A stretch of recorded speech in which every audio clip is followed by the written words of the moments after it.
Good morning and welcome to the AI update, where we take a look behind the headlines. Today we need to talk about deepfakes and how they're being used to promote war, propaganda and sell food pictures. Let's dive in. First of all, we need to acknowledge how far deepfakes have come. It was only 3 years ago when this very video of Will Smith eating some delicious spaghetti was circulated.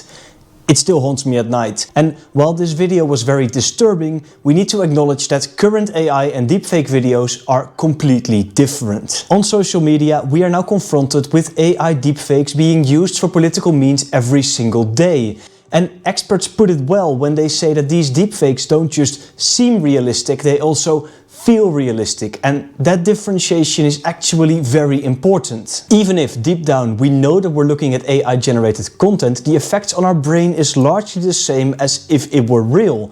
This means that our confirmation bias, for example, kicks in, and we feel confirmed in our beliefs even though we know that what we're looking at is fundamentally fake. On top of that, we have an actual tendency to want to believe that what AI presents to us is actually real. This is called the Eliza Effect, and it goes way back, all the way to the 1960s, when the first language models were created. Eliza, one of the first bots at the time, was incredibly basic, but still, people already thought that it was intelligent and it genuinely understood them. We see the same happening now with people forming friendships or even relationships with AI models, a famous example of this being ChatGPT 4o. And this is being used in other contexts as well, for example with talking and interacting robots that keep the company of lonely elderly people. The point here is that we're fundamentally wired to connect with other people, and that is what is being exploited here at scale. Take Jessica Foster, for example. She amassed over 1 million followers in a few months by presenting herself as a US soldier and a Trump supporter.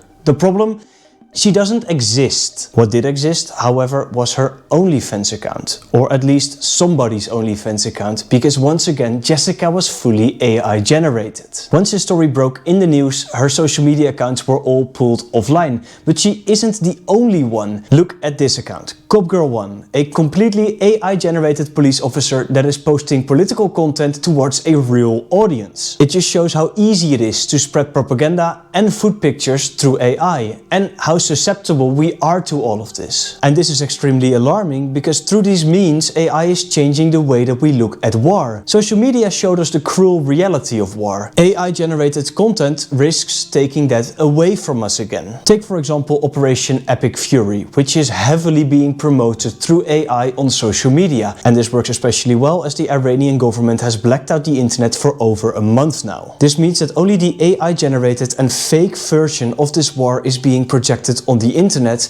while the real suffering is not. And this is actively being promoted by social media companies as well, because this kind of content makes money. It keeps people watching. It's good for retention. Without regulation, the Eliza effect might become a business model, a propaganda business model, while you're buying food pictures on the way. So yes, awareness on this is important, but it's really not enough. Neither is some form of small disclaimer at the bottom of a post stating that the post is AI generated. We need real regulation on this. Regulation that is able to prevent that our perception of what war is slips away further. Thanks for watching. Please subscribe and leave a comment below. Stay critical out here, and if I don't see you, good afternoon, good evening and good night.